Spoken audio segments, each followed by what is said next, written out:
Was it too legit to quit? There we go. There you go. So Martin's phone is not. No, it's on airplane mode. It's just on Wi-Fi. You fed dummy. We are 5 Alive. I am Bobby T. I am Martin. And I'm Krizza. And we're talking WWE today. As always, Wednesday night's our live show. Oh, really? I thought we were going to be talking about, like, TNA. Oh, we're totally talking TNA. Sweet. We're not talking TNA. Okay. Actually, they're going to come up probably for about 2 seconds. They have a small spot. I watched TNA this week, so... Why? Because I thought we were going to be talking about it. How is the real question? Yeah. How did you see this? Did you have... How much extra did you have to pay for Pop? I can't tell you how I obtained my, Did you somehow get the Pop channel thinking that it was actually a channel for Pops? Yeah, that's Funko exactly Pops. what it was. I thought it was going to be all about discussing the new up and coming Funko Pops. So guys, we are on the live chat also, so say whatever you'd like over here. There's going to be some things that you agree with and disagree with. That's usually how it goes. Do not forget to like, share, and subscribe at 5 Live VP. We do have some giveaways coming up for possibly a Sub-Zero statue. We'll see. Yep, perhaps a Steve Austin. Maybe, actually. They were pretty cheap. We'll see. Actually, I'll fire into that real quick. There's been a few friends on different groups that I'm on Facebook that have been looking for the Series 2 stuff. Workplace acquaintances. Ah, yeah, there you go. So they've been looking for the Series 2 stuff, and the Triple H here and the Stone Cold were $10 each. I know some people are selling them at $15. They're going between $15 and $18 on eBay plus shipping. Walmart does free shipping after $25, I think. So I ended up getting 4 of them. I got 2 each. The Kane, there was the Kane, Rock, Sting, and I can't remember. Mankind weren't available, but it seems like the Kane is becoming the rarest for some reason. It's not even that good. It's his run from error. Yeah. So, start talking about wrestling. Yeah. Yeah, Kane. Speaking of Kane. We watched Raw and SmackDown. I watched SmackDown. I seem to be the only one who did. I watched half of SmackDown, and then it's like... the Raw I watched was on Halloween, so, Yeah, that's the other part. The Raw I watched was the abridged version, so there's some stuff in there that I did not get. I did try and catch up on it afterwards, like the Gulak Enzo promo, which was great. Was really funny. Yep. That was definitely You did get to see the most important match. I did, and we'll discuss. Alexa Bliss. We're going to discuss it. Stop coming ahead, all right? Uh-oh. You just got duped. Let me. That's what happens. When you try to force it, hey, not you here. have to tell us what you think of the match. True, I'll give predictions. I want it in order. Will do. So, anyways, we start off. Kurt Angle starts us off, and he comes out and he apologizes for allowing SmackDown to run roughshod over Raw. Says it's my fault. The entire Raw roster is on the stage. Mm-hmm. Stephanie McMahon comes out. A small piece of me dies. Yeah, the music went off, and everyone in the crowd, I gotta imagine most of that was artificial pop, but they popped, and I'm like, oh great, Stephanie McMahon's back to yell at Kurt Angle. She's been gone since WrestleMania, and for those who don't watch wrestling or haven't been watching it a lot recently, basically what Stephanie McMahon comes out is she emasculates the man who's in the ring, and then she never gets her comeuppance. It's pretty hilarious. So that's what she does. She comes out and does her usual ball-busting thing, and she basically tells Angle if the Raw team loses at Survivor Series, he's out of the job. Which just means, hey, he goes to SmackDown and competes. Right. Except for the fact that he's not losing. Raw's winning Survivor Series. Yeah. They always win Survivor Series, and that's not going to change this year. And that's kind of the issue right now, is we know everything that's going to happen. Yeah. Let's keep moving along. So Angle walks Stephanie back to her limo. She again tells him, just ask Mick Foley what'll happen if you disappoint me.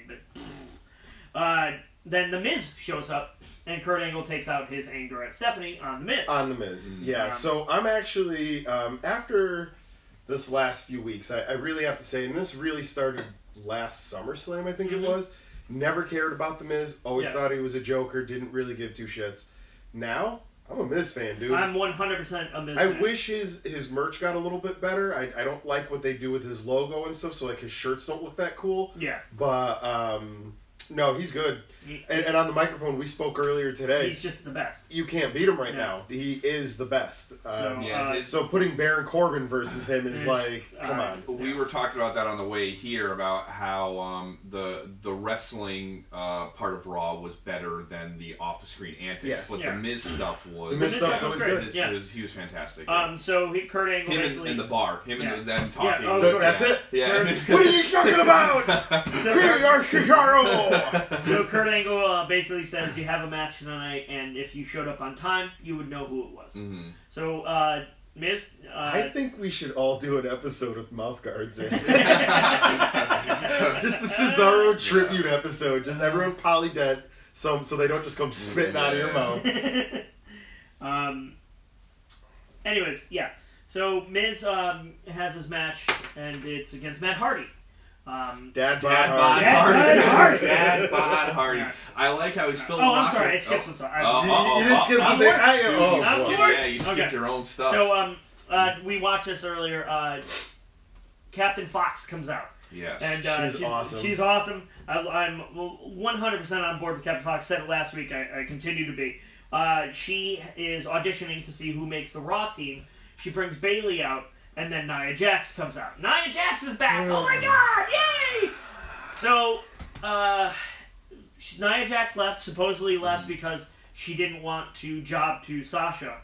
And it looks like she called her big cousin, The Rock, Dwayne Johnson, and Dwayne Johnson called Vince back and basically said, you're going to take Nia back. She's not going to have any punishment for leaving. And if you don't do that, I'm not going to show up in any more of your stuff. Yeah, pretty much. So, Nia Jax is about to get a push because Vince is afraid The Rock won't show up anymore. So, you now know how all of these matches are going to go. Yeah. So, which leads me to something we're going to talk about a little bit later, which I think they were going in one direction with one thing, but after a little thought today, after what we talked about, I think they're going to go in a different direction. We'll talk about that. I like Nia Jax. I've liked her character. Love it. I hate this. 100%. Absolutely hate this. Because it's going to lead to the burial of Bayley. Again. The burial of Sasha. And now if you think Nia Jax is losing at WrestleMania, you're out of your mind. Who Seth Rollins called the best wrestler on the roster. Men or women. He called Sasha Banks the best wrestler on the roster. We spoke earlier about this, and I think that I could really put her above Charlotte if she added one or two more things to her top rope arsenal. Yeah. Or maybe a little more rope work, or even if it's something as simple as I loved when Eddie back in the day would springboard himself back into the ring to do a small frog splash. Yes. So like they'd be right next to the ropes and you do the pull over, and if she added that, I'd go, okay, maybe your rope work's getting a little better, but it just regardless. So I don't like where this is heading, unfortunately. So Jax kills Bayley, and Foxy's like, you're the first member of the team, and Jax is like, I like that, and then here's one thing I'm starting to, I guess. I don't even know how to put it, but it seems like Raw is just kind of like throwing their team together, where SmackDown, they're having competitions to see who's going to be on the team and stuff like that. And that's the thing, like I don't understand why Raw doesn't do that. Yeah, maybe just to kind of be different, you know? But because of that, you're getting the thrown together team. You're also getting the very obvious team. Yeah. And the other problem is with the SmackDown women, it's set. We knew it. We knew it when they announced it. The Raw women, they're auditioning. Here's the thing, Emma's not there anymore. They fired her. You're not getting Dana Brooke on the team, so the team has to have either Bayley or Sasha. But you just buried Bayley. Yeah, they both got buried. So what are you gonna do? So, and that's the thing. The other problem with that is you have the announcers, Cole and Booker T and Michael Graves going, the captain of Raw is watching these matches, to have them pick them on the team. It's like, well, the match doesn't really matter then, because the captain's just gonna pick who it's gonna be. It's gonna be. Yeah. It's not like it's a meritocracy like how it seems like it's working in SmackDown. Right. Which has always been the gimmick of SmackDown, though, that it's where if you go there to work, there's gonna be something for it. It's the land of opportunity. Right. So that's hard work equals position. Right. Yeah, I don't know. It's not. And then Jinder Mahal's your champion. Yeah. It's not making too much sense as far as that goes. Yeah. But Nia. So looks like the Raw Women's team will be Foxy, Nia Jax, Sasha, Bayley, and Asuka. But again, you just buried Bayley, so why were you going to put her on? I don't get it. Anyways, moving on. Samoa Joe comes out. He gets a nice greeting. The crowd is into him. I was actually saying to you guys earlier on, I was getting all my Halloween candy ready, and I had it on my actual laptop. So I'm sitting at the dinner table, getting all the bags doing, and the Nia Jax thing's on. So I go to get up. And I hear dun dun dun dun, and I went, whoa, that's Samoa Joe. Like, I don't care what I was doing before. And then it's a heel pro. He cuts the heel pro. He's like, I don't care that you're cheering for me, and it doesn't matter because no, they just cheer. They just makes him cheer more. Yeah, right. But it's Joe. That's the whole thing. It's equity. Like you're gonna cheer Joe. Joe could come out, and I said this to you. Joe could come out on the mic and just do spit takes and fart noises. Yeah. And the crowd's still gonna go, Joe, you're the best. I ain't farting on no snare. So Apollo Crews comes out, and he's gonna be Joe's first victim. And it was a really good match. This is by far Apollo's best match in months. It's a shame that he was murdered at the end of it. Pretty much. But, yeah. And then Joe murdered Titus. Yeah. Dude, he spit his gum out at him and stuff like that, too. That was awesome. Yeah. Well, yeah, that's what I loved. Like, the second he did it, and the guys, even Booker T, was like, oh no, that ain't gonna do it! And then he gets up in the ring. That was a good Booker T. I also like that was good. I like that. Probably one of the very few. And then Booker bringing up his TNA moments. pass because he's like, I faced Joe before. Yeah. It's not. I wonder if, like, in the back, Vince is going, where did he say that? Where did he face Booker T? How did he face Booker T? Because in Vince's mind, TNA didn't exist. My favorite part of that Samoa Joe match, though, was after he wins and Titus comes into the ring and Samoa Joe was like, oh, I got no problem. Yeah. He's like, look at your man, take a look at your boy or whatever. And he starts to back out of the ring, and then he turns his back on him and just fucking jumps on him. It was so good. Yeah. Because he puts the leg up, and he put the leg up and yeah.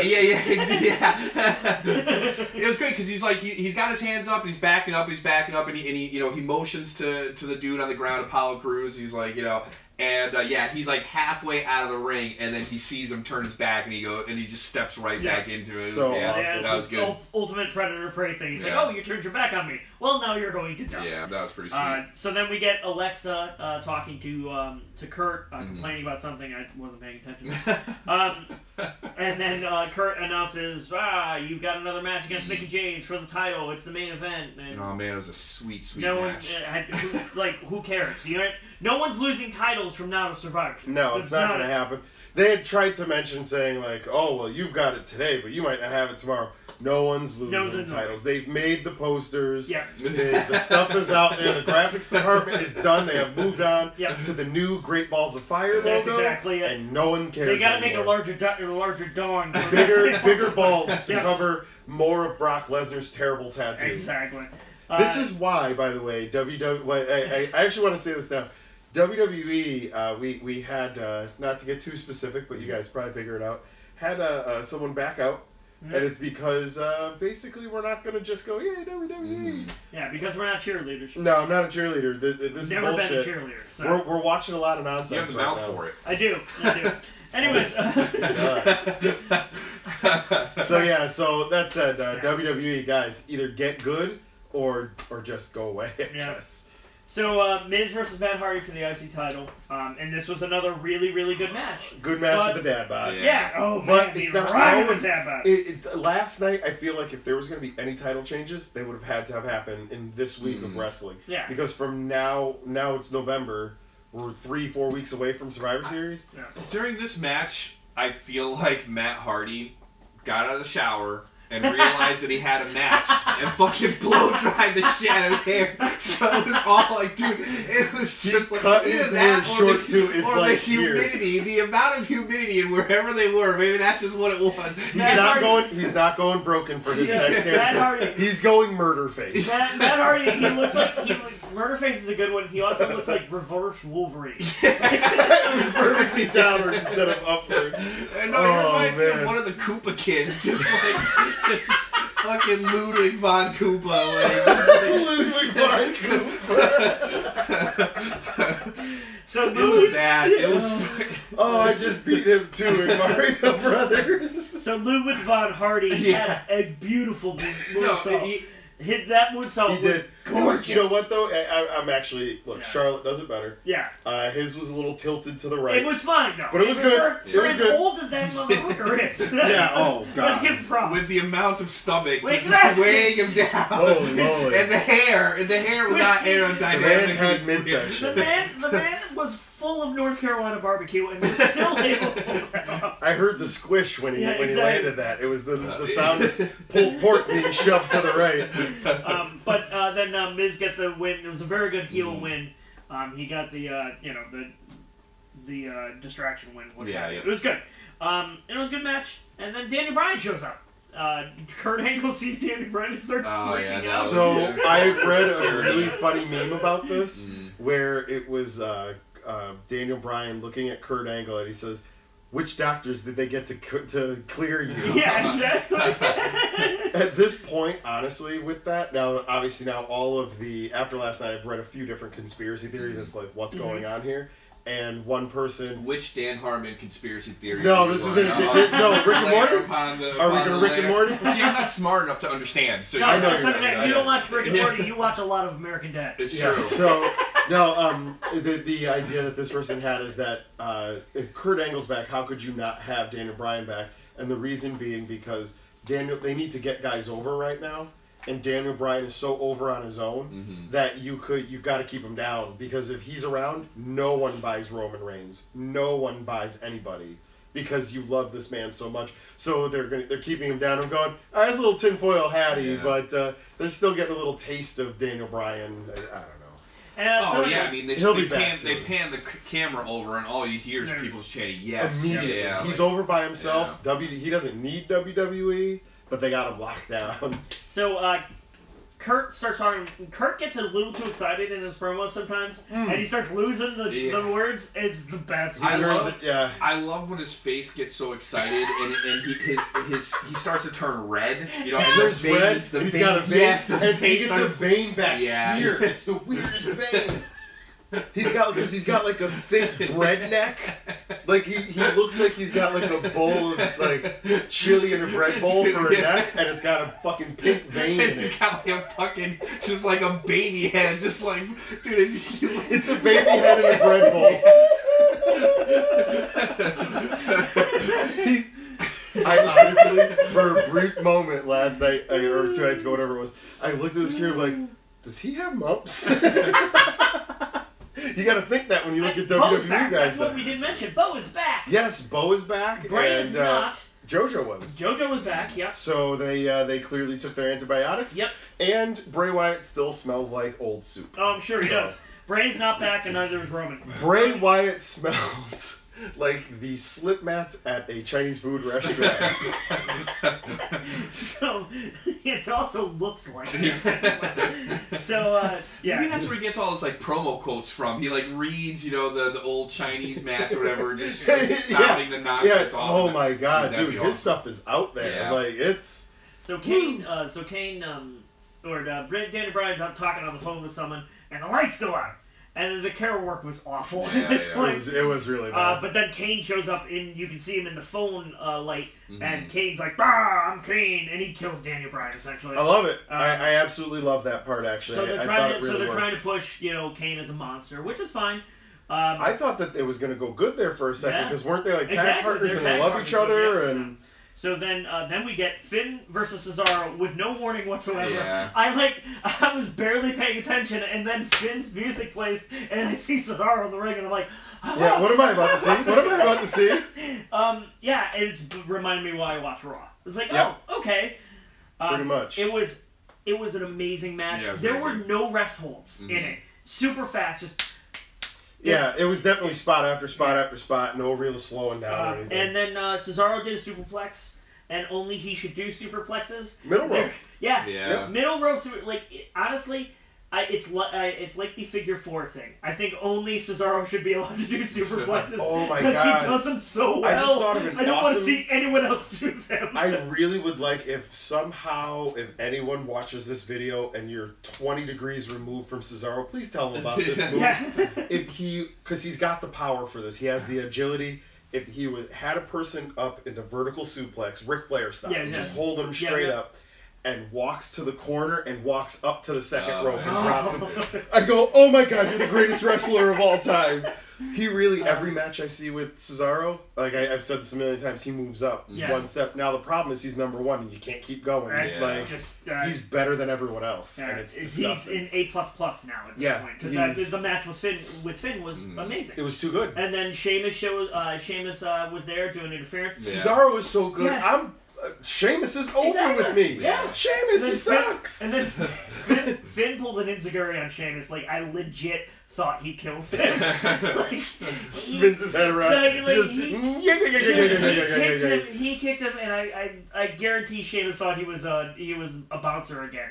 Like, so as we're talking about, knocked him actually, back from a year. I'm going to address something that me and Chris had briefly talked about last week. Yes. Maybe, it was the Kane tombstone on Finn. Oh, yeah. God, So I get to that. Basically, oh, that was this week? I thought that was God. Week, yeah. So you know what? Remember what I said? Yeah, there is no time in wrestling. It's all this crazy thing. I can't even figure week to week anymore. So, this is an excellent match. It was awesome. Then Kane comes out. He attacks Finn. Gives him a terrible tombstone. Oh God! Yeah, they even had to change the camera angle on it because of how bad it looked. To distract Here's the thing. I want terrible tombstones on Finn. I don't want Finn. I don't want a good one. Yeah. Exactly. Well, that was what I was actually about to bring up. I'm fine with terrible tombstones on Finn. The bad tombstone, the way they kind of hit it a little bit was that the angle of the camera was down this way. So it does make it look like you're closer to the ground. Mm-hmm. And he did it over the part of the stage that was lit up to look like it was already broken. Yeah, exactly. So it really distracted you from a lot of the things. If you look close enough, you see he was really about good 6 inches from the ground. I'm good. Like I said to you, I get Kane's old and everything like that, but the couple tombstones that he gave left a lot to be desired for me. This is actually my point as I hold a Stone Cold Steve Austin figure. I then went back and watched the Owen Hart giving him a tombstone, and he just gave him a pile driver. Holy hell! It was a pile driver, but still, it's the idea of that move. They're one and the same. One just flipped the other way. But fact is this dude landed right on his head and was paralyzed from the neck down and was dragged around to finish a match. And then won that match. Actually, won the IC title in that match. But there are people who bitch and complain about WWE. Banning certain moves. I'm 100% fine with them. Same thing with like the Vertebreaker. I love the way it looks. I don't ever want to see it. Exactly. We're okay. And the thing with the Styles Clash, I only want him doing that on people who know how to take it. Yep. I don't want him doing that on randos. Yeah. Because they won't know how to do it. Exactly. They won't hold on right, or they'll tuck themselves down too much, or. No, I get it. It's just it was kind of rough to watch. It was, and when you're trying to sell the Kane as a monster thing, I agree with you. It's like, well, he looks like an old man now. Yeah, he doesn't look like a monster. No. And that wig still bad. So overall, though, it was an excellent wrestling Raw. Then we cut back to Miz and the Miz Taraj going into the dressing room. Yeah. And they find a garbage bag with non-garbage garbage in it. Yeah. I love that they start baiting this thing early. This Raw was like the story of the Miz. Yeah, it was basically like Axel starts picking through the garbage and like, it's a cup that's never been used. Yeah. And a plate that's never been used. Yeah, it's clearly like what's on the craft table. Yeah, exactly. Here's like a McDonald's, burger cup. No, it wasn't even that. No, it wasn't even that. It was like if I went to our craft table, I just grabbed like a bunch of the stuff and threw it in there. Yeah. It was. Yeah, I don't know. I enjoyed Miz's parts of it, but I also saw exactly what was happening. Yeah, and it kind of annoyed me. Well, the stuff that he does after he sees the trash bag is really what's the best part of that. When he goes to Kane and he goes to the bar. Is that what they are? Goes to the bar. and we get more Sheamus talking with it, or Cesaro talking with the teeth in. Then we talk to Kane, and they basically just say, "Look, you're on your own, yeah. You know, we were a team for that night only." So then Strowman comes, or Miz freaks out. Yeah. He gets in the middle of the Alexa Bliss Mickie James match, which I didn't write anything down about because it was essentially just the same match we've had with them. Mickie dominates for no reason. Alexa wins for no reason. She wins with her non-finishing move punch. But, and I explained this to you. Yeah. She's a heel. So there are certain types of heels. There's dominant heels and there's cowardly heels. She's pushed like a dominant heel, but she wrestles like a cowardly heel. Yeah, it's all confused, and that's where part of my problem. And it's like I said to you while we were coming down here. The more you try to understand what the WWE is trying to do, the more you're just. Not I agree with you. It's my fault. Yeah, you're not going to get it. You know, and that's the thing. I think we're at the point here because we're heading towards Survivor Series. These are just matches to watch. Yep. That's it. Just enjoy them. Yeah. Don't we're analyzing them because we have a show to do, and we have to do that, and we're talking about wrestling, and we're leading to Survivor Series. But really, I think what it comes down to is these are shows that it's just turn your brain off, which would be great. Watch. Which would be great if they didn't put up the title every 5 seconds. Exactly. So now this actually goes to something we were talking about earlier, and I thought about this a lot, and I feel like WWE has seemingly one of three things is happening here. Mm-hmm. Monkeys with darts. Yes! where my point... I'm agreeing with my you more point and more of every day. monkeys with darts being they're just not paying attention. There's no continuity. Yeah. There's no continuity. They're just going for whatever feels right in the moment. And Joe Quesada isn't sitting in the back and telling them, no, guys. Nobody's saying no. I don't know who's right in this, but Yeah. everyone's afraid of that. Yeah. Because no one's saying no right now. And maybe they've got some incriminating evidence. Well, it's probably against Vince McMahon. So He's going to vomit. Yeah, so. yeah, oh man, that was just a good word. Sorry. There's some incriminating evidence, and it's going to lead to Punjabi prison. No, it's going to lead to a massive drum machine going off in the middle of a match. That's what just a straight up drum machine going right. Dude, Rings of Saturn. They're writing. That's what's happening. Yeah, they're just going to fall on a weird crutch. So then the other idea is that what I had said to Martin was, in the past, we have complained that the older wrestlers haven't... Wait, sorry to interrupt. Are you hanging out with Martin without me? Or this was a phone call. Okay, this that's wasn't okay. in person. Phone calls are allowed. Yeah, that's okay. Yeah, I mean, if you're hanging out with Martin without me, I'd be a little hurt. Oh, no, trust me. I do not want to be with Martin by myself. He gets handsy. I do. I touch him a lot. He gets handsy. So, he just like stroking the bald spot. That's all it is. Yeah. It's like shark skin. Yeah, I stroke his beard and I'm like, I'll never have it. So now, what I was saying to Martin is that we always in the past, we've complained that the old wrestlers haven't put over the new wrestlers. Mm-hmm. This had happened in the past, and not specifically. I know. Where John Cena refused to put over the Nexus. The Nexus. Mm-hmm. And then immediately thereafter went backstage and went, I fucked up. Yeah. Like, he knew immediately he did the wrong thing. Now, this isn't new. This has gone on forever, with the old guy not wanting to put over the new guy. So, what I think is happening here with Alexa Bliss almost specifically, going into this upcoming match against Nat, I think Natalia. I was trying not to say Natalie, because I keep saying Natalie. Alexis and Natalie.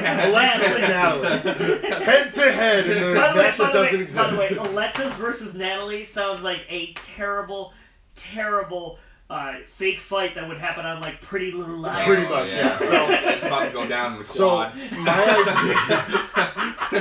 So my oh my God, Alexis is gonna fight Natalie. That's exactly what it's like. Nope, you said it right. It's Alexis.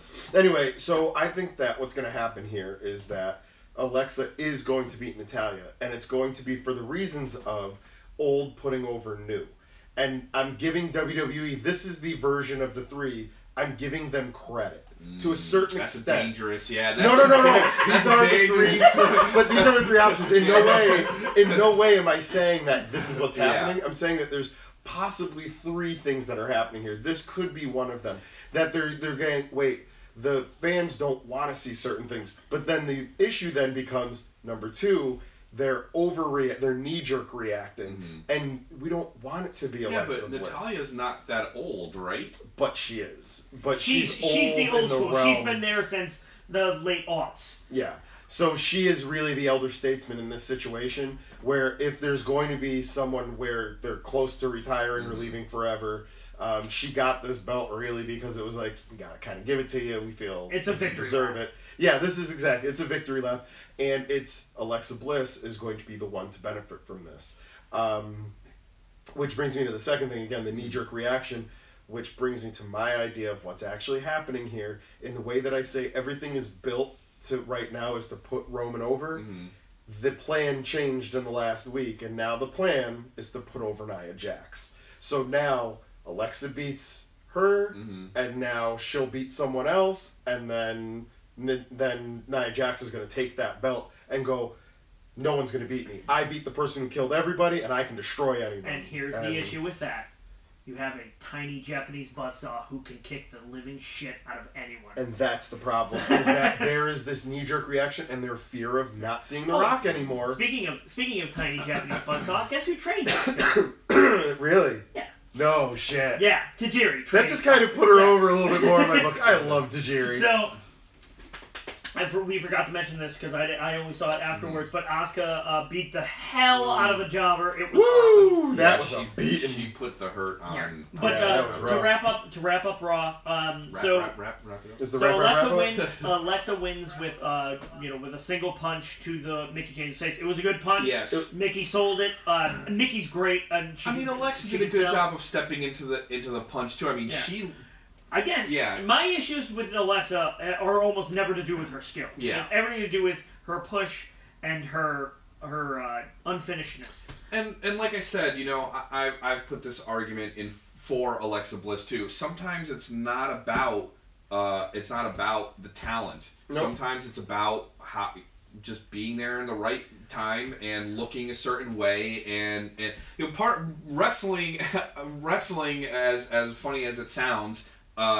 Isn't always about wrestling. Nope. I've recently had to make this point to somebody that if wrestling was only about wrestling skill, we would have Finn, AJ, Cesaro. Yeah. These people would all be the champions. Instead, people like Hulk Hogan are the biggest wrestlers of all time, and they have 5 moves, and 2 of them involve kick and punch. Yeah. So, and let's see. Yeah, what did Hogan do? Body slam, kick punch, leg drop. Collar and elbow tie up? Yeah, there you go. Are we going to give that? yeah. Oh no. Rest hold. Did he ever do a headlock? He must have been able to do a headlock. Yeah, I really don't care. So anyways, but that's the point right there. It's got nothing to do with wrestling here. So anyways, Alexa But that's the other thing too. Sorry, but Alexa Bliss isn't a bad wrestler either. No. She's just one of the few, I guess, that have, I guess, a little bit of both wrestling talent and charismatic ability.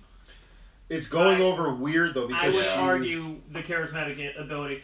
My issue isn't even with the wrestling ability. My issue is when it comes to wrestling ability, she's in the Raw women's roster alone. She's 4th, maybe 5th. Yeah.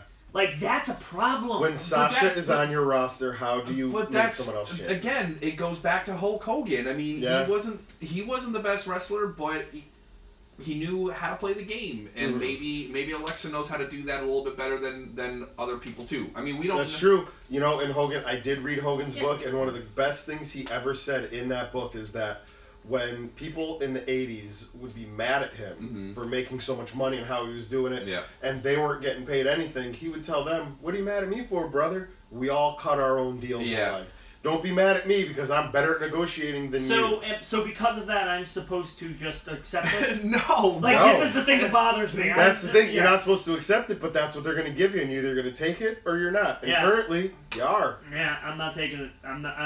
No. So until I see you come in with a lion on your shirt, I'm not going to believe that. I can't. Until you come in here with no WWE notes and a NJPW shirt.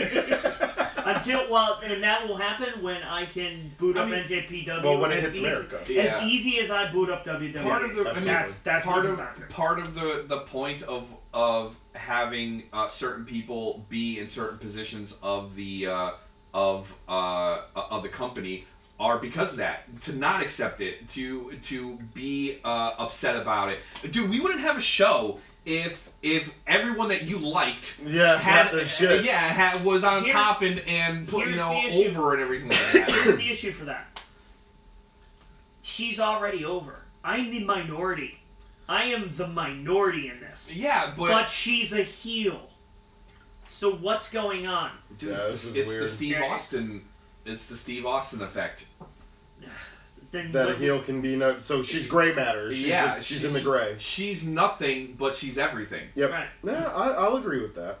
Awesome, wonderful. Anyways, so hey, the guy makes a point. So Miz is in the limo. They're getting ready to get out of there. Strowman. A garbage truck backs up. Yeah. And Miz is like, "Go past him. I'm the Miz." And Strowman gets out of the garbage truck. The garbage. Oh yes. Falls out. And then all of a sudden you see him stand up. It was so terribly done that we could have recorded this in my driveway. It was. But funny. It was a different garbage truck than the garbage truck that he was thrown into. Yeah, it was. Let me just Braun didn't live in it for a week? Is that what you're trying to tell me? Let me just follow the timeline. This is what Braun did in order to mess with the Miz. He lived in that garbage truck for a week, but then that garbage truck wasn't leading the dump, so he had to get into another one. So what happened was he goes into the garbage truck at TLC. He gets led to the dump. He then hitchhikes his way to Norfolk, Virginia. Okay. He goes to the arena, goes past security, gets backstage without anyone knowing. This man, who is massive, gets a garbage bag, fills it with non-garbage garbage, puts it in Mrs. dressing room, then sneaks back out, convinces another garbage truck, a completely different garbage truck. That's the funny thing. Now he has to negotiate, and he's like, "Look, I understand. Don't put the thing up. I won't get hurt. I won't sue you."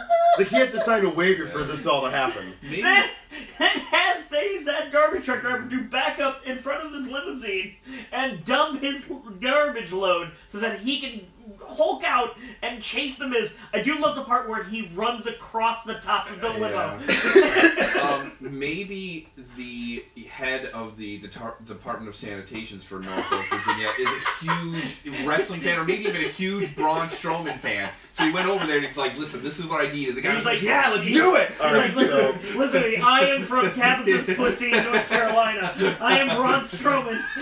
So now here's where I know you guys are all wrong. Because here's what really happened.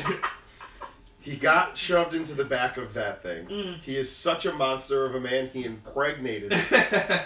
It then spit out a small garbage truck that he raised by walking from one location to the next. Hold on, listen. He walked while nursing this garbage truck. On his huge tit that was about to fucking pop out of his tank top. He is, imagine a Braun Strowman walking down I-80 East to get to where, holding a garbage truck that is currently sucking milk from his lactating nipples.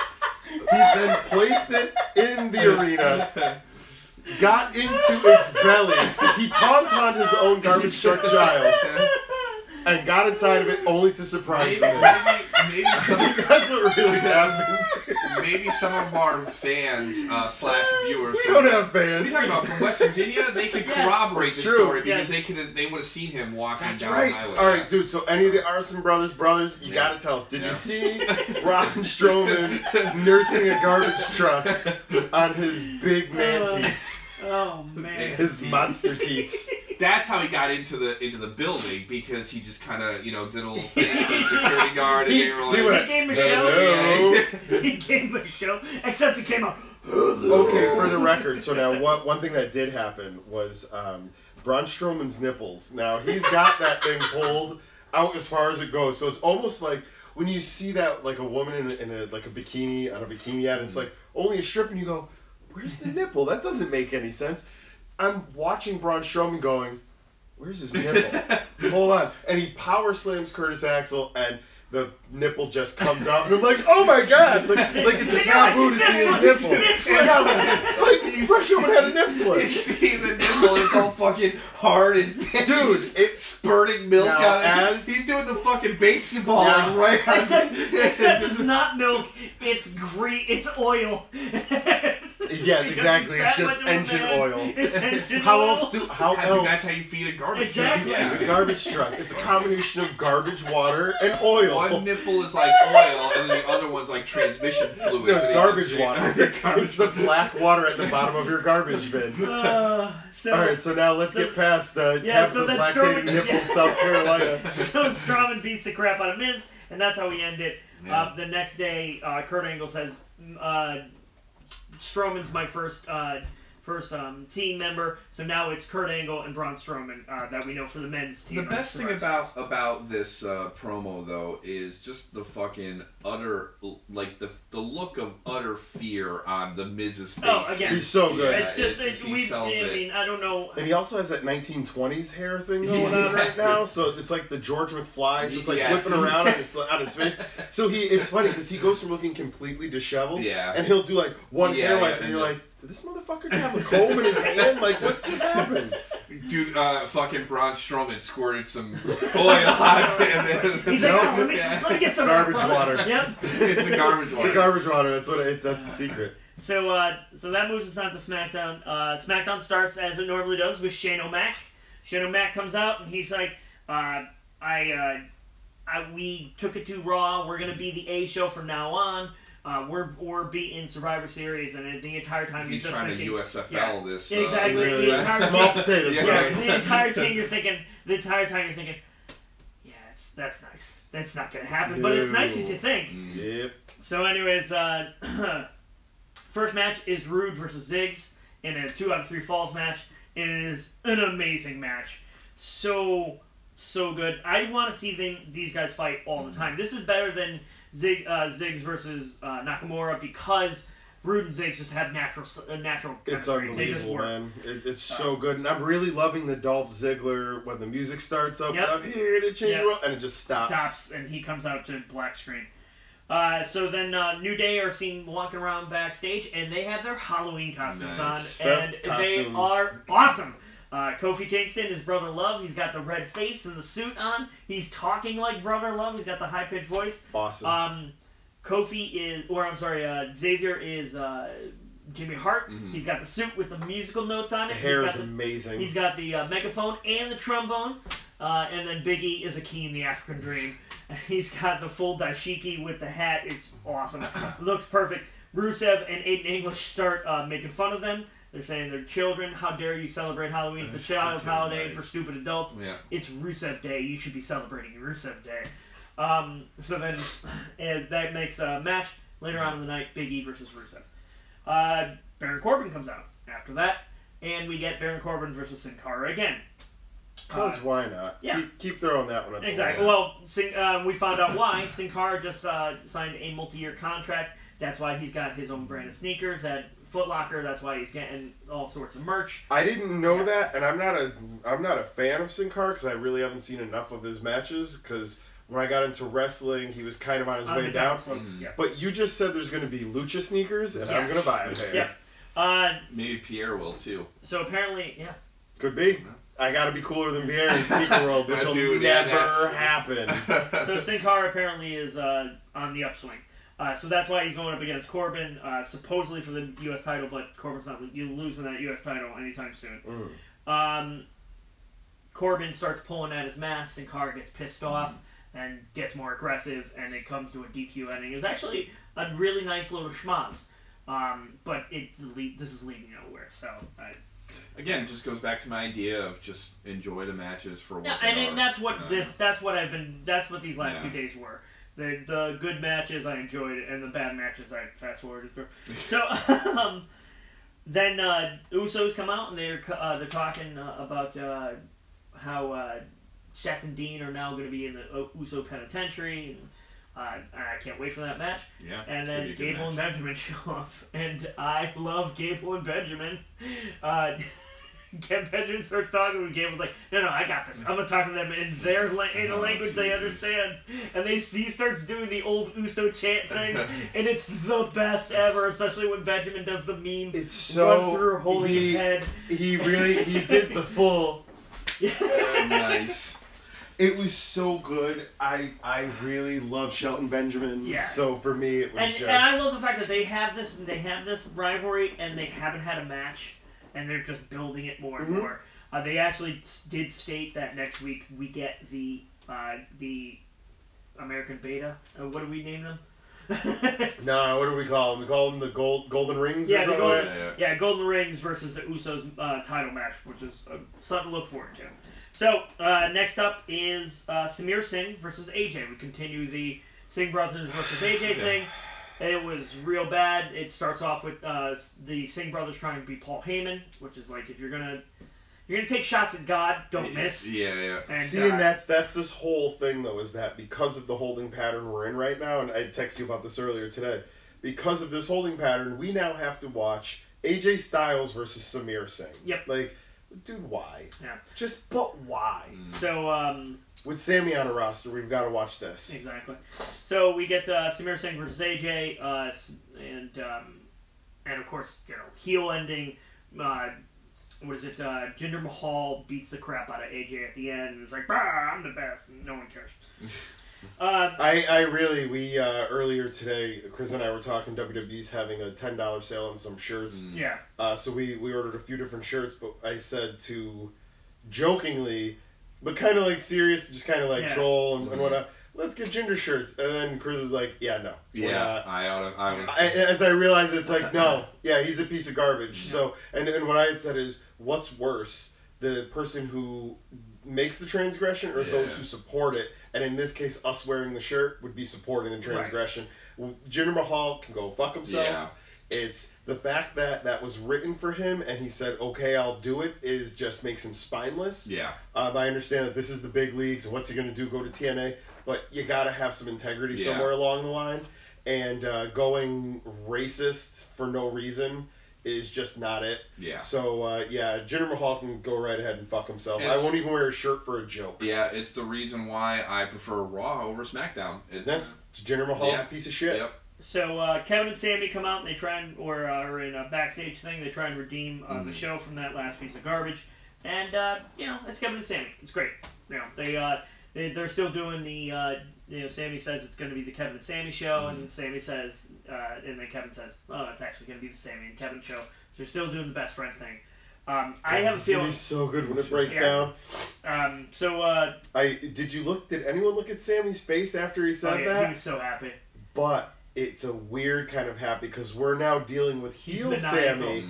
So is Sami Zayn drawing Kevin Owens in for the ultimate destruction of Kevin Owens, because does Owens have his guard down now, and Sammy seeing this as his chance to get back? Because we're finally seeing heel Sammy. Yeah, heel Sammy's got a smile on his face. Dude, I can't wait till this. The bigger the smile, the bigger the heel. I can't wait till this blows up in some non-important pay-per-view like Roadblock.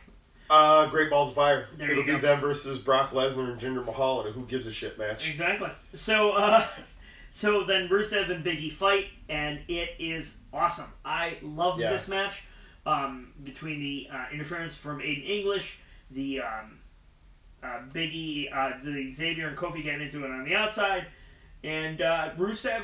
I think the problem with Rusev is he's too big, and he has issues fighting smaller dudes, which essentially everyone is a smaller dude to him, except for Big E. And that's why I think this match really, really worked. I just want them to fight all the time. I really do. I was saying this earlier. I hope this ends at one point with just Big E going nuts like he did in the Hell in a Cell. Yeah. And just throwing a couple... Like, I loved when he was no-selling hits and then just suplex. Yep. No-sell like a kendo stick to the face, suplex. Yeah. Like... I'd really love if he did that in a cage, the regular cage versus Rusev. I'm sure they've already done this with Rusev, but I would like to see I would like to see Jinder Mahal's story arc on Rusev. where he's like the almighty champion and he's anti-American. They kind of did it, except they never put the belt on him. Yeah. They put the United States yeah. belt on him, and it was against John Cena, so he lost. Yeah, I think that makes a better fit. It definitely does. It definitely does. And you don't even need to be anti-American. You can just be proud of your country more so than which reads in WWE as anti-American. That's the problem. You can't be proud of what you are without being anti what this is. Right. For instance, someone was holding up a "Go Back to Canada" sign during the KO Shinsuke match, and you're like, he's fighting a dude from Japan. Yeah, yeah. Like, what the hell is going on here? Why is one better than the other? Yeah, Why? What's your qualifier? Hey, anyways, so I think I've been turned around on Rusev. I really do. I'm slowly getting turned around on Rusev. Now, I don't know if he's ever going to be as over with me as the Usos are, but we'll see. Unless, there was that awesome Twitter pic that got put up by the Usos and Rusev of them in their black and white gear and standing in front middle wearing a Day One-ish shirt with the no sleeves, and he was wearing a black hat and the black pants, and it was Rusev in the middle, and I went, that looks really good. That looks right. So, KO and Shinsuke is the next match, and it was awesome. It was the match you expect both of them to put on. I love the picture they're putting out there right now. The press photo for that match is Shinsuke in a full split leg kick. Yeah. It's gorgeous. And it's the match you expect. You would like that. And it's the match that I would expect. It's the match that I would expect from SmackDown. Yeah. You have these guys on the roster. You got to expect that amazing stuff's going to come out of it every once in a while. Dude, every once in a while the squirrel finds a nut, right? It's every now and then the dart hits the right thing. Dude, it's just the law of going back to briefly to my three ideas, I really think it's a little bit of all three somehow. And the monkeys have a weird respect for the old rules, but they're knee-jerk reacting to the way they throw their darts. Like, I don't know what's going on there, man, but those monkeys got to get some better aim. So, it ends up in a schmaz. Randy comes out. He beats up Sammy. Then KO takes out Randy, and he gets hit with the Kinshasa, and Shinsuke wins. He's now on the team. Now, there's a man that needs to follow your third idea there, the old guard putting over the new guard. It will never happen. He needs to. He's one that needs to. Come on, that. Captain Marine deserter. He ain't going anywhere.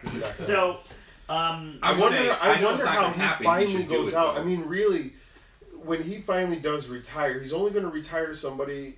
He's only going to let someone pin him that he likes and is going to be like him. Yeah. And that's how WWE's going to look at it like that, saying. Just like with when Kaz beat up on Big Show, we need a new giant. He has to beat the old giant.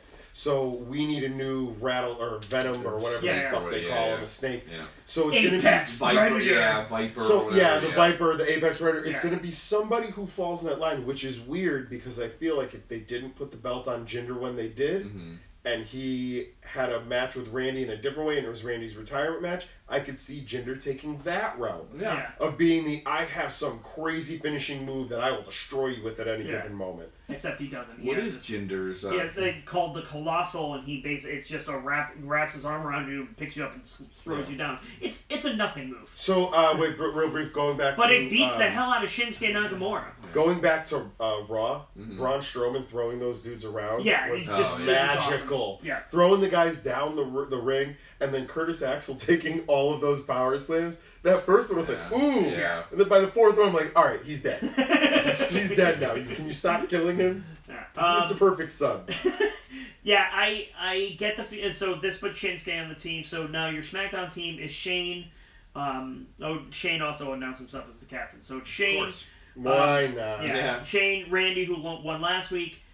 Bobby Roode, who won this week. And Shinsuke, who won this week. And then the fifth person will be determined in a match next week, AJ versus Rusev.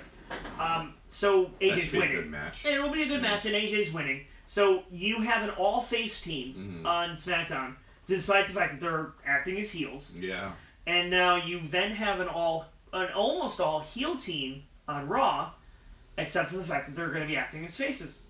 I don't get it. Dude, it's a crazy mixed up world out there. Yeah, there's rules to wrestling, and I don't. Clearly not. Are there? Yeah, exactly. I was about to say. Here's the crazy part. Guess who wrote those rules? Vince McMahon. Literally, there's a book. It's got his name on it and everything. Anyways, I mean, I think you can only do so much with a set of rules, and when your wrestling show, and I guess wrestling business has been around for so long, you got to rewrite the rules, or the rules go out the window, and you make up. Well, ECW was the exact example. Except for the fact that Vince McMahon didn't write the rules. The rules have been around since the early 1920s. Dude, well, hey man, and there's carnies, a way this works. What did I say? There is no such thing as time in wrestling, and Vince McMahon has currently bought everything, so time is what he says it is. Anyways, it's like I said earlier. The more you try to understand. Yeah. And the more you try to make sense of it, you're not going to get it. There's always good versus evil. It's the way wrestling works. That's what we've been raised to know that, but that's sadly somehow not happening anymore. So in other news, WWE did release 3 names this week. They released Summer Rae, who hasn't been on TV in forever. And was paid. They had released somebody's leaked what people were getting paid. Like Sasha has a 3-year contract for $300,000. Bailey makes $90 a year. Charlotte gets X. This gets that. And then Summer Rae's on the list at like $125 grand a year, and you go, she hasn't wrestled since like 2015. It's been years. Darren Young, who is unfortunate because he's a talented guy. I don't know. They couldn't fit him. He should have went Titus Brand if they wanted to really make Titus Brand something, but that's not a thing. So. And then the big one, Emma, who just had a couple amazing matches against Asuka. And why give her that push unless you're going to do something wins a multi-person match to have 2 amazing matches versus our new monster. Yep. And then you gone. just let her go. I don't get it. But, I was just coming around to her, too. Yeah. She's the worst on the microphone. Oh, she's not very terrible. And this is the thing. She's the Olivia Newton-John microphone promos. With Emma, you could have hooked her up with all of the other Australian chicks you have in NXT. Billie Kay, Peyton Royce, Rhea Ripley. These are chicks who are either up and coming or already there. And you could have pulled it all together and done something with it. But nope. Yeah. Exactly. So it was just not good. It was the best of times. It was the worst of times. So and then of course, as mentioned earlier, Nia Jax came back. Looks like she had her manager, The Rock, work out her deal for her. Hey man, it's all about who you know sometimes. That's what it is. And then and she knows one of Vince McMahon's weak spots. Yep. I was saying this to Martin earlier while we were coming down here. I wish there could be a clause in contracts that ban Attitude Era wrestlers from the show. Yeah. If you're from the Attitude Era and you want to come back, you should only be allowed to come back in a talent evaluation capacity. Whether you're training, you're scouting, you're helping flesh out backstories. So no Bill Goldberg squashing Brock for the title, or Kane coming back, or dude, and I love Goldust. Get him out, dude. Get him. And this is and the I'm a real guy. I love and this is the old versus new argument. Yeah, this is it. I love Goldust as much as the next person, dude. I was a fan of his when he fucking kissed Ahmed Johnson on the lips and was trying to give him mouth-to-mouth resuscitation. Dude, it was awesome. It was hilarious. I loved it. Yeah, and he's even in better shape now than he was back then. And he's a great wrestler. They all say, actually, all the wrestlers say that about him. Yeah. Like, how the hell are you still going? You're 49 years old. But dude, they need to let that go. Like I said, if you want to be a part of the company and help develop talent and scout and train and flesh out characters' backstories and help out with finishing moves and do like a Michael Hayes thing, I'm all for that, because there were a lot of great wrestlers that came out of the Attitude Era that can still contribute to the company. But they shouldn't be contributing to the company in the ring. Not in the ring. No, that's just... now here's the problem. We know Triple H is coming back because he just had a match in Chile. Yeah. He hooked up with the Shield. Yeah, he's slowly getting back. He's got his body back to a certain extent. He's got rid of some of the fat. So you know that's coming because we're getting in. Yeah. Once Survivor Series is over, we're slowly getting into WrestleMania season. We're on the road to WrestleMania. WrestleMania. This is really the big reason why I don't really watch wrestling, because I don't. I lived through the Attitude Era. I don't need to go through it again. Yeah. Well, the problem is the Attitude Era was when the WWF was at its peak. Yeah. Wrestling as a whole was at its peak. So they're always going to try and reclaim that. It's just like when baseball talks about the 1930s. Yeah. Or when football talks about the 1990s. Mm-hmm. Or when basketball talks about the 1980s. You're always going to try and get back to the Sure, days. but I don't have to. I don't have to go along with it. Yeah. What else happened? Anthem. Yes. Anthem went over to New Japan and basically tried to open up negotiations. So Anthem being the financial backers and owners TNA. of TNA Wrestling. Global Impact. They also apologized to Okada because when Okada was over on Impact, they basically treated him like a Kato to Samoa Joe's Green Hornet, and it was terrible. Now Okada is the current champion in NJPW, and he's got 3 6-star matches in a row. Exactly, a badass mofo. So yeah, they needed to do that if they wanted to get on a working relationship with them. Who the heck knows where this goes, because NJPW already has a working relationship with Ring of Honor. Yeah. Who knows? So, and this also gets a little weird because you've got New Japan coming to America. So what does this do? Is this TNA kind of getting ahead and going, maybe don't crush us so hard, or I'm sure this, or is maybe just, we can do something together, or maybe we become you, or maybe I think this is just they're still feeling the burning from the Jeff Jarrett Association. Mm-hmm. I'm sure this is just them getting on good footing again. The Ring of Honor also announced that for their San Antonio show, which is going up against NXT San Antonio show, Kenny Omega. NXT's in Houston. No. The takeover's in Houston. Okay. The Friday night before is in San Antonio. Okay. They announced Drew McIntyre versus I forget who he's going up against. It's a title match. Shawn Michaels is your special guest referee. So they're pulling out all the stops from the San Antonio show. So Ring of Honor, because they also have San Antonio show the same night. They just announced Kenny Omega will be there. Yeah, you have to. You've got to go that big. So that's going to be interesting. Is he going to wrestle a broom, or I got to tell you, he's gonna. It's a picture of Jim Cornette. Yeah, on a tennis racket. Exactly. So I would watch. It's actually a picture of Jim Cornette on a spoon. Yeah. We would seriously I'd watch Kenny Omega versus a broom versus a lot of things. And I'm saying this like no joke, straight face. Like, I would really watch him wrestle just about anything. Yeah. Except versus this NXT. I did, and that's the thing. Like, wow, it's a tough, you got War Games, man. That's one of my favorites. It's a tough. Luckily, that's not going up against War Games. That's Friday night, and War Games is Saturday night. But my point being that Kenny Omega's going to have to pull out something amazing to be better than what I already know NXT is going to be. Because did you take any NXT notes? We had just watched it. We just watched NXT. It was a very, very good NXT. Basically, finalizing what is going to be NXT Takeover, which they announced. So that Nikki Cross title is War Games. Yeah, the Nikki Cross. It was Nikki that Cross. First match was really good. Yes.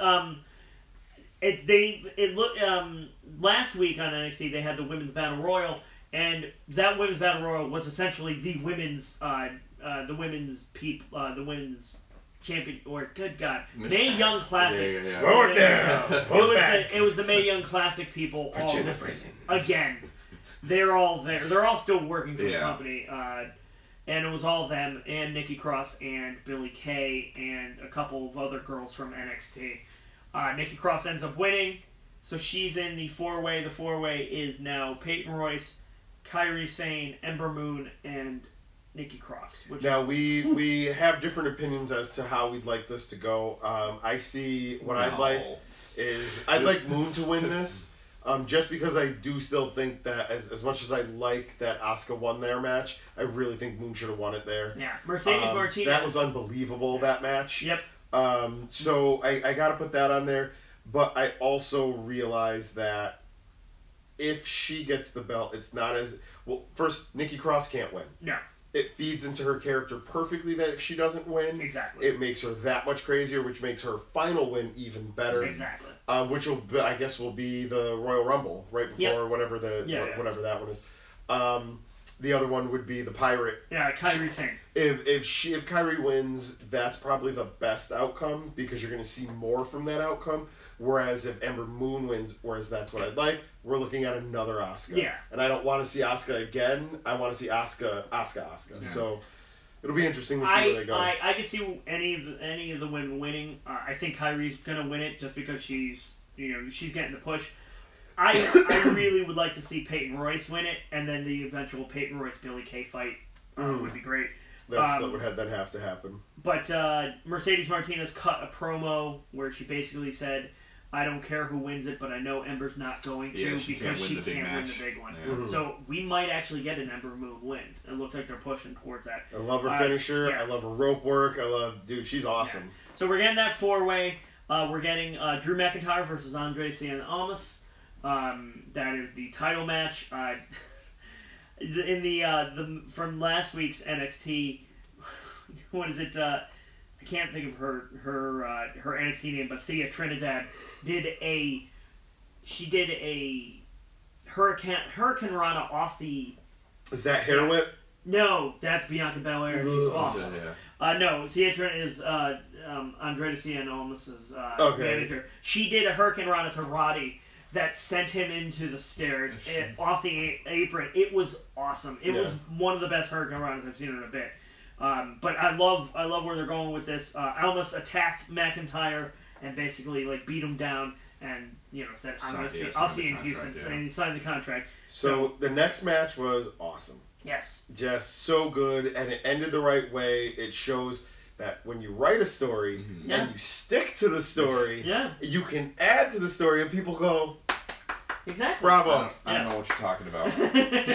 Maybe WWE has chimps writing for them, and NXT has a smart orangutan. Yeah, exactly. Whatever the next family of they have the cigarette smoking orangutan who's really good at bowling, so it's a bowling one instead somehow. Yeah, I don't know I guess a monkey maybe would a monkey. I think they got the orangutan from Every Which Way But Loose. Yeah. That dude could act. I think the problem is tear Clint Eastwood's face off. I think the problem is lemurs are the ones who are throwing the darts for oh my god, they're not very strong. No, it's lemurs. Oh no, or prairie dogs. The way they do it is they have a big whack-a-mole style layout where it's prairie up on top of little holes, and it's each hole represents Cien Almas, fucking Authors of Pain, McIntyre, wherever they pop up and go.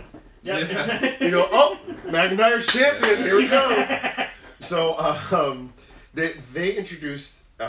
See, now I don't really care about. I just looked at their stupid name. Yeah. It's Occam and Razor. Occam's Razor. Occam's Razor. Yeah. I really just looked and went, oh, come on, man. So these guys aren't over with me at all. Or whatever. Yeah, they're not. Truth is, we were talking about this today. I thought these dudes were Puerto Ricans. Yeah, no. I thought that. No, really, I really thought that they had come from because Puerto Rican wrestling is huge. You gotta go racist with that. Dude, they look just like me. My name. Don't say my name out loud. But you can't blame the. You can't. No. Put the color of your skin as a pass. To just label someone as Puerto Rican. I have cousins who look exactly like these guys. I really thought that they didn't really speak much, and I know that recently WWE had made deals because they had the clones, and they had a few other Puerto Rican wrestlers. Not Graham Metalik, who was Lince Dorado. Yeah, Lince Dorado's Puerto Rican. So I thought that he was part. Maybe they went and rated that and said, okay, because their timing was right in that same neighborhood. So when we found out that one dude's Lebanese or something like that. One dude is Punjabi. Yes. Punjabi Sikh, and the other is an actual Punjabi Sikh. But he's from Canada? He's also from Canada, just like Jinder. And then the guy who was, the other one was from Norway or something. No, he's from the Netherlands. Yes, he's Kosovo, Albania. Yeah. So when I looked at it, I really thought, I was I thought these guys were part of the Latin invasion that they brought in. No, he's they are rather diverse. But interesting. So it's Authors of Pain versus Sanity for the tag team titles. It all breaks down in a schmaz. A very good match. It breaks down in a schmaz, and Undisputed Era comes out. So Cole, Fish, and O'Reilly, and So now they clean house. They're beating the shit out of absolutely everybody. And we're watching it going, wait a minute. 1, 2, 3. And then like the camera change, like 1, 2, damn it, the camera change. We're trying to count how many people are on the in the ring. And it turns out, okay, so there's only 3. So then Roddy comes out. Roderick Strong comes out, and at the end of last week's NXT, Colefish and O'Reilly basically confronted him and said, "You don't have to keep losing. Join us. Yeah. You can be the winner that you were meant to be." And he took the armband from them. He shows up. He's got the armband. He puts it on, and he attacks. He goes to get into the ring, and they're like, "Yeah, you're with us," and then he attacks them. It did look, and then he went right for the hit, and it was cool. I really thought that Authors of Pain were then going to turn on him immediately, but they actually did kind of. They held the ring, and on the ramp you had Sanity, and then outside of the ring you had Undisputed, and it's Cole's face was great. He had like holding chin with the big eyes the whole time, just perfect sell. So then Regal comes out and he's like, "This can't keep happening. We're going to settle this once and for all at Houston. We'll have 2 rings." In a cage. First he said he breaks it down, and if we see the crappy part about NXT is that it is pre-taped. Right. We knew this was going to happen a month ago. So I really wish I didn't know, because War Games is one of my favorite all-time matches. Yeah. We talked about this before. One of my favorite Matthew Broderick movies. It is. It's actually very good. Want to play a game? Speaking of Matthew Broderick, killed a man. So did he throw him into a garbage truck No, or into the back of an ambulance, and then the next week he was okay? Everything was fine. He didn't WWE kill a man. He really killed a man. Ran him over with his car. Is that kind of weird that I gained a little bit more respect for Matthew Broderick because he did that? Impregnated a garbage truck and then breastfed it across the country? No! That's Braun Strowman. With John Denver played in the background. Even though we ain't got money. No, Country Roads. That's exactly. That's what I was going, So, I don't remember what we were talking about. So, War Games. Yeah. We went back and actually looked at some of the cooler matches, and I was saying one of my favorites was War Games in '87, which apparently they did like 5 War Games in '87. Yeah, they did a crazy amount. Look, you buy that big ass cage, and you don't have money like they have now, you're using that thing. They Punjabi prisoned that thing, but for real. And every match was awesome. Yeah. In this particular match I had liked, it was the 4 Horsemen with J.J. Dillon versus Dusty Rhodes, Lex Luger, Sting, I think. Or was it Sting? No, this was '87. No, it was Sting. You just said it wasn't Sting. No, I don't think it was Sting. We gotta look it up, but it was an amazing match, and it ends up in like. It's Nikita Koloff. Oh, Nikita Koloff and the Road Warriors and Dusty Rhodes and Paul Ellering. Yep. And War Games, the way, and I really hope they do it the same way that they had done it originally. It was coin tosses. Yeah. So there would be outside. It would be 5-on-5, and they would. They obviously have each team would pick who they wanted to go in first. Yeah. It was always Arn Anderson. It was always the first one in. Arn goddamn Anderson. Exactly. So Anderson would usually go in first, but Arn Anderson looks like your friend's dad. Kicks your ass. Exactly. Like your friend's dad. Every 2 or 3 minutes, I believe it was, they would flip the coin. The great part is that sometimes it would be 3 versus 1, or it would be it could go 2-2, but every now and then it would get really lopsided. It's one of those. It's one of those matches they haven't done in 20 years, and you realize that at the end of them they were doing some terrible ones, which is why they haven't done it in 20 years. But I think the time is right to bring it back. It's back. That's right. You're sitting in old not WCW territory, but old school Texas territory. That's Texas. And you got the proper dudes to pull it off. Like, because the Authors of Pain are there, and they're not really all that savvy, but then you team up with Roddy. They are spot monkeys to a certain extent. Right, and you team up with Roddy, and then you have the Undisputed Era, which is Colefish and O'Reilly, and those 3 guys are awesome. And then you've got Sanity, which is Eric Young, and Killian Dane, and Alexander Wolf, who are just 2 huge dudes with Eric Young, who knows how to run. It's going to be awesome. I can't wait. This is going to be amazing. I don't even care about Survivor Series at this point. It's really all about and that's War the thing. Games. It's like Survivor Series. We know what's going to happen. Raw's winning. Raw's not going to lose. No. So you got the one match SmackDown might win will be the Corbin versus Miz match, because Miz can take losses. And like you gotta have SmackDown win one or two. It's a shame I started watching. Well, I mean, I watched wrestling when I was a kid in the '80s, but it was mostly WWF. During Saturday Morning Superstars.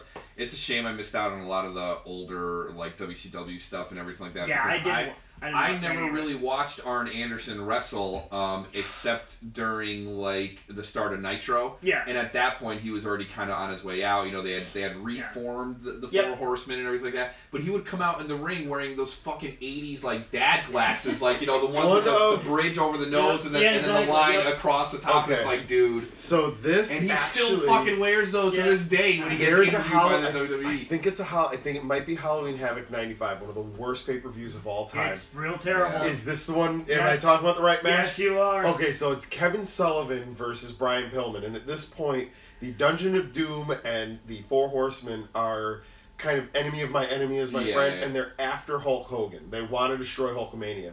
So they decide that if you're going to say Hulkamania, you got to say it like Kevin Sullivan would say Hulkamania. Hulkamania! Yeah, exactly. So this match, the storyline they were working was that Brian Pillman, who was he was the loose cannon. Brian Pillman at this point, and he was not respecting Arn, and Arn kind of took the dad role, and he would literally smack this dude in the face, like grab my shirt and smack him in the face. And Arn Anderson, I don't think he knows how to pull a punch. He was hitting Brian Pillman in the face. So this match is Kevin Sullivan and Brian Pillman in a strap match because Brian Pillman does not respect Kevin Sullivan. And he has to say, I respect you. And the loser is the first one to say, I respect you. So Pillman gets whipped with this thing like a few times, and he just says, fuck it. Like, I'm out of here. And he picks up the mic and goes, I respect you, Booker, man. And because at this time, Kevin Sullivan was booking the whole thing. So he throws the mic on the ground, and then Arn Anderson comes out in pink? Yes. Pink salmon. Salmon? They are chino shorts with the cup, and he's wearing a polo shirt. He looks like your friend's dad on vacation. He was a dad at vacation in Disney World. Your friend's dad at Myrtle Beach. Nice. Yeah, it was really, and he gets in and actually ends up then having a strap match against Kevin Sullivan. It was a terrible match. Yeah. But apparently, when you look at the history of it, there was a lot of weird stuff going on that Pillman wasn't allowed to really talk about. But Arn Anderson went out there and improv'd a match. Yeah. Like, fully improv, because what the hell? And he did all the Arn Anderson spots. He did the sidewalk slam, and he did or not sidewalk slam, the spine buster. The spine buster and all that stuff, which is, when he hits that perfect. We're going to have to show you, I'm trying to remember the best brain busters. It was brain busters versus rockers. Yes. And unbelievable. It's Arn Anderson and Tully Blanchard versus Shawn Michaels and our God, Marty Jannetty. That's right. And I wish this was an edited video so Jannetty could pop up on my shoulder. But yeah, it's absolutely amazing. When I started watching WCW, because I was more of a fan of Nitro than I was of Raw when I was... most people were. The numbers show. The Four Horsemen for me was Ric Flair, Arn Anderson, Steve Mongo McMichaels, and then they had I think Jeff Jarrett was a part of it for a little bit. Jarrett was in there for a little bit. They got Mr. Perfect in there for a little bit as well, but he so this is 90, 95, 96. Joined, I think it was the NWO. Yeah, so I'm not. I was never really. You mean rap is crap, Mr. Perfect? Oh, the West Texas Rednecks. I never really got to see the Minnesota. Horsemen. I never saw the Horsemen. I guess in their prime is really. So when I started watching wrestling, we were talking about this earlier too. I discovered my first live event was in May of 1987. I was 6 years old. The main event was Macho Man. Didn't have any hair back then either. No, I had no hair, a beard, and a scowl. So, and I was just looking at everyone going, Mark, little Mark. So, when I was a kid, I guess that would be my Four Horsemen. I have two versions of it. I have the AWA version where it really kind of first started, and then it went over to NWA, where it is Ric Flair, Tully Blanchard, Arn Anderson, and J.J. Dillon, and rubbish, Ronnie Garvin. Oh god! Ole Anderson. It was Arn, Ole, Tully, and Rick, and that to me is the Four Horsemen. But then later on, I really liked it in around the early '90s or so, right before Rick had left for WCW. because that's when they brought in like Barry Windham. Lex Luger would occasionally join in. Yeah. So they would really turn on people every now and then. Yeah. It was really, really good stuff. But Barry Windham actually did really good work for a while there. Yeah. After Rick left, then Windham went off and did his thing, and everyone... Yeah, I'm like you said, I'm more interested in TakeOver than I am Survivor Series at this point. And that's how it always is. The TakeOvers are always going to be good, but they're mark shows. They're not shows that the average fan is going to watch, unfortunately. Survivor Series is a known factor. We know what's going to happen. You're not going to surprise us. Whereas TakeOver, I have no idea what's going to happen. Yeah, I pretty much think we figured it out. And now, actually, what is actually kind of worse in this situation, I think, with Survivor Series, is eventually WWE is going to figure out that we've all figured it out, and they're going to do some bullshit last-minute changes. Just the monkeys they're gonna go back to the monkeys. They're gonna change everything up and see what happens. See, I don't think they will because I don't think it's a WCW Eric Bischoff thing where they get freaked out about what the marks know. I really don't. I think they just don't give a shit. So I'm actually looking at an iteration of the Four Horsemen that might be the best. It may not be the known best. Ric Flair, Arn Anderson, Brian Pillman, and Chris Benoit. That was a really good one. Holy shit, dude! That would probably be my favorite. And then then Pillman left, and then McMichael came. Yeah, that's I remember when Chris Benoit was a part of it too. You want to know what's crazy? What's absolutely insane? We're talking about how much we want to see. TakeOver's going to be better than Survivor Series and everything. We put our faith in this man. Yeah, and it's working. This is my god right now. Yep. And I'm fine with it. And, I'm 100% fine with it. His respect for wrestling is why NXT is as good as it is. It really is. Well, that what it shows you, his respect for wrestling is shown in the fact that who does he choose to run NXT? Lord Steven Regal. One of the greatest of all time. Exactly. I'm over here really trying to find a picture of Arn Anderson in those awful shorts. If it could only translate to the main roster. But I think what it comes down to is Vince is still in charge. And he's no longer in charge. We're going to get this weird shit. Stop supplying him with the virgin blood to keep him alive. That's really the problem. He does dark magic in his Punjabi prison. I don't fucking doubt it. I think he sleeps in the Punjabi prison. Every time Michael Cole says it's boss time, he just gets a little bit more powerful. You see like a wrinkle disappear. And every time Jinder Mahal makes a racist statement, he gets an erection. Alright. On that note. Yeah, I think we're done now. I'm now depressed. Yeah, with that, we have been 5 Alive. You are. I'm Bobby T. Hey, you know what? This fucking WWE's got me off. I am Martin. Are you? Yeah. My blood sugar is low. Alright, hold on. Guys. With that, we have been 5 Live. I'm Bobby T. I'm Martin. And I'm... Max, with that... I'm Kriza, the one and only. Let's make sure you like, share, subscribe. Let us know what you think in the comments below or in the live chat. We are 5 Alive VP at 5 Alive VP on Twitter, Instagram, and Facebook. We are in the middle of a contest. We are nominated for Best Long Chat. Best Long Toy Chat. Long Toy Chat on Collectorverse.com. So go over there, vote for us. If we win, we are giving away an amazing prize, the PCS collectible statue Sub-Zero, which Bobby T is going to bring over. It is awesome, and also a $600 value. Now we are going to give I think real value. I think it was $385. We are going to give this away if we win. We will raffle off to one of the many fans who voted for us. If you're in America. So America. Look. So we did say this. We're gonna, if our initial winner is not from America, we're gonna pick a second winner, but we will go to that first winner. This is gonna cost about $150 to ship out of country. Yes. We do not have that money, therefore we will not be sending it out of the country. So if you do win, that will be your option. If not, in your America, we'll ship it to you. Hopefully you are in Connecticut, and I'll drop it off. I wonder how there's a way that we can rig it so that someone like, hey, someone down the street won it. But regardless, it is absolutely gorgeous, and definitely we want to win this contest. We've only been doing this for 6 months, and we're already up for I actually said exactly. You know what? This is what I had said this in our original video.